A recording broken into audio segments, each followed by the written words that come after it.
Bonjour à tous, aujourd'hui je vous propose de réaliser cette chambre en 3D à l'aide du logiciel Cinema 4D. Précision importante, je me suis très largement inspiré de vidéos trouvées sur YouTube, en particulier celles réalisées par Abdullah Abouzid pour GFX Academy. Donc vous voyez ici l'adresse YouTube. Donc dans Cinema 4D Tuts, plusieurs vidéos en fait sont sur certains points très semblables aux miennes. Simplement moi je l'ai adapté en français et parfois j'utilise des méthodes qui me sont propres. Alors, très important, vous allez devoir installer des plugins Cinema 4D pour avoir des fonctionnalités supplémentaires au logiciel de base. Donc vous devrez aller ici télécharger chez Nitro 4D, vous voyez l'adresse apparaître, notamment ici dans la zone Freebie, celui intitulé Magic Solo. Donc il faudra simplement le télécharger et l'installer sur Cinema 4D. Donc vous avez ici Magic Solo, vous le téléchargez. Également, vous irez chercher deux autres plugins très intéressants qui s'intitulent Drop It et Drop to Floor, qui doivent se trouver ici plus vers le bas, voilà, Drop It. Donc vous cliquerez et vous installerez Cinema 4D. Peu importe si vous avez une version ultérieure à la 13, donc j'ai testé sur la 16, ça fonctionne parfaitement, donc Drop It et Drop to Floor. Vous devrez décompresser ces fichiers que vous téléchargerez et les installer évidemment dans votre dossier plugins de Cinema 4D, donc qui se trouve normalement chez vous donc dans C, Programme, Maxon, Cinema 4D, Plugins. Donc si je prends ici le cas de Drop to Floor, vous voyez que les fichiers doivent se présenter de cette manière après avoir été décompressés. Donc je reviens sur Cinema 4D pour m'apercevoir que donc après avoir téléchargé et installé ces plugins, ils vont s'installer ici dans Module externe et ils doivent apparaître ici à cet endroit. Alors il sera également intéressant pour vous d'avoir le même écran que moi, la même interface. Donc pour y arriver, vous allez devoir simplement installer ou plutôt insérer des icônes supplémentaires à ce niveau-ci donc de Cinema 4D, donc notamment ceux que nous allons utiliser régulièrement comme Drop It, Drop to Floor ou Magic Solo. Alors pour y arriver, vous devez appuyer simultanément sur deux touches, donc la touche majuscule et la touche F12, donc majuscule F12. Vous patientez quelques instants. Alors ceci apparaît. Tout d'abord, vous allez taper Magic dans cette zone-ci.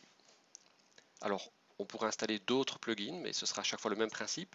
Donc pour l'instant, je vais me limiter à Magic Solo. Je glisse et je le dépose en le plaçant ici, comme ceci. Alors on pourrait également installer Magic Gravity, ici, ou Magic Center. Donc là vous aussi, vous devez l'avoir téléchargé toujours sur le même site.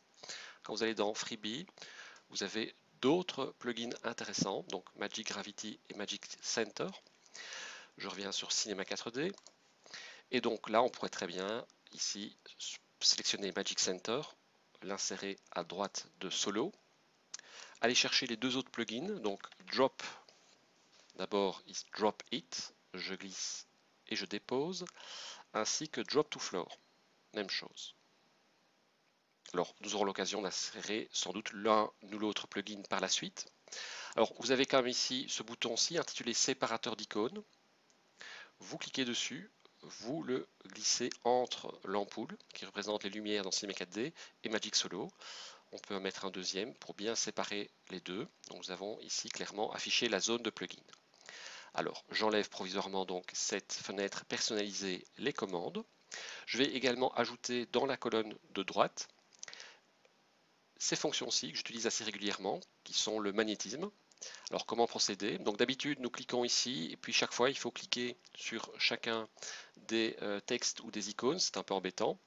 Donc pour ma part je vais cliquer donc dans le coin inférieur droit, je clique sur les deux points ou la série des points sans lâcher le bouton gauche de la souris. Ensuite je vais glisser ceci vers la droite, alors pas comme ceci mais comme ceci, voilà. J'effectue un clic droit, montrer, et là j'enlève le texte, cela prend trop de place. Par contre je vais agrandir les icônes, je fais un clic droit, taille des icônes et je choisis grande taille. Alors nous allons enregistrer cette interface-ci. Comment? Eh bien vous allez dans le menu Fenêtre, Interface, et là je clique sur Enregistrer l'interface sous. Alors vous indiquez ici le nom de votre interface. Donc par exemple, vous pouvez taper mon interface ou ma chambre comme ceci. OK. De cette manière, vous pourrez facilement la retrouver au lancement du logiciel Cinema 4D. Donc moi, j'annule parce que j'ai déjà réalisé cette interface. Donc vous voyez ici, à droite d'interface, je clique et je choisis ma chambre. Et en gros, donc, je repasse ma fenêtre ici, voilà. Donc en gros, c'est ce que je viens de faire devant vous. J'ai ajouté encore l'un ou l'autre icône, mais que nous n'allons pas pour l'instant utiliser. Alors, lorsque vous lancez Cinema 4D, donc je rappelle, il est fort possible que votre interface de démarrage se lance. Donc dans ce cas, ce que vous faites, vous cliquez et vous choisissez donc le nom de votre nouvelle interface, celle que vous venez de créer à l'instant, donc ma chambre.